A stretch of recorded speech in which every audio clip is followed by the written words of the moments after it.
आइए देवता जी कैसे हो? भाई साहब, आप मुझे देवता जी क्यों बोल रहे हैं? मेरी अच्छी छवि है क्या, इसलिए बोल रहे हैं क्या? हमारे लिए तो जो भी दुकान में आएगा ना, हर कस्टमर देवता है, हर कस्टमर भगवान है।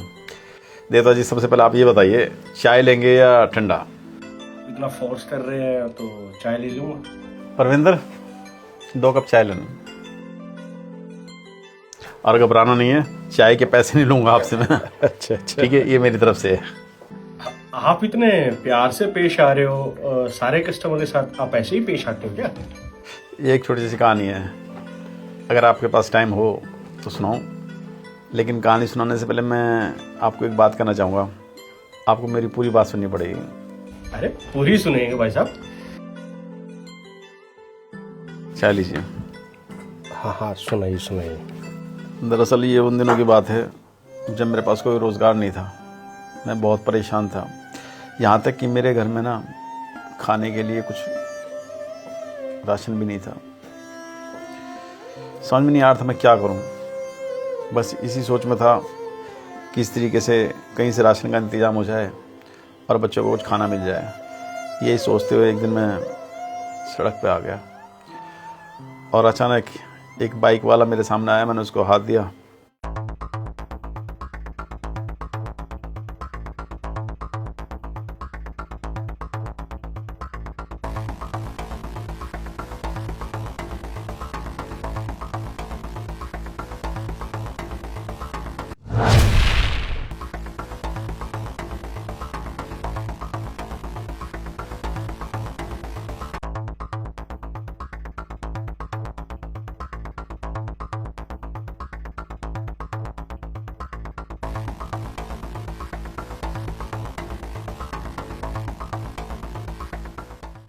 उसकी जेब से तकरीबन 50,000 रुपये मिले मुझे।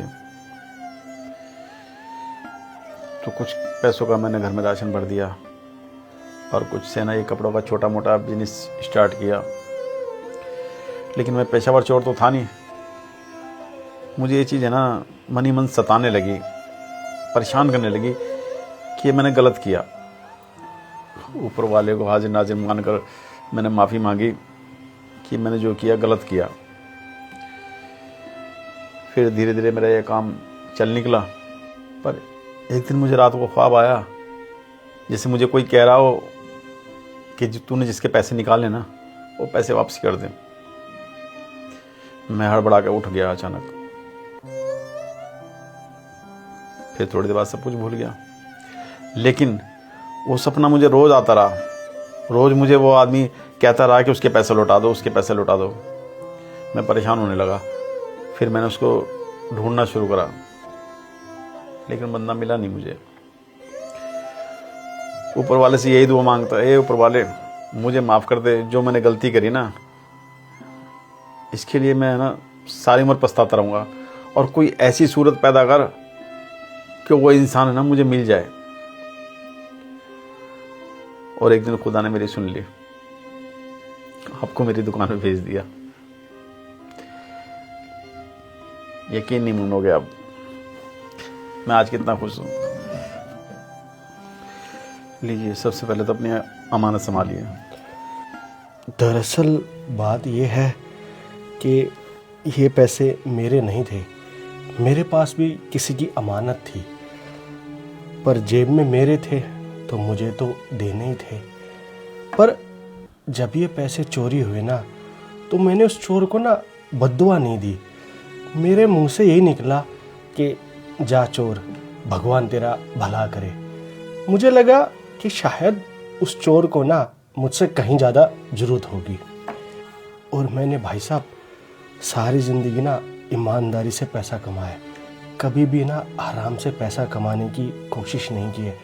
तो मुझे भगवान पर विश्वास था कि एक ना एक दिन मेरी ईमानदारी की कमाई ना मुझे भगवान कहीं ना कहीं से वापस कर ही देगा।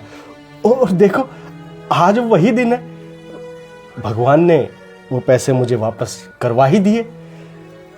आप चोर तो हो पर एक ईमानदार चोर हो। आपसे दोबारा से माफ़ी मांगता हूँ मैं, जो मैंने अनजाने जानबूझ के किया। अरे रही बात माफ़ी की, आपको ना अपनी गलती का पछतावा है, मेरे लिए ना यही बहुत है, और मैंने आपको माफ़ किया। चलिए अब एक पैंट तो दिखाई दीजिए। परविंदर पैंट दिखाओ।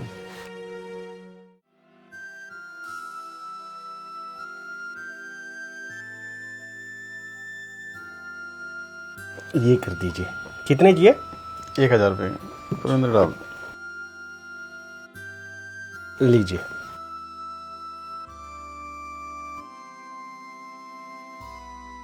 चलिए ठीक है। ठीक है।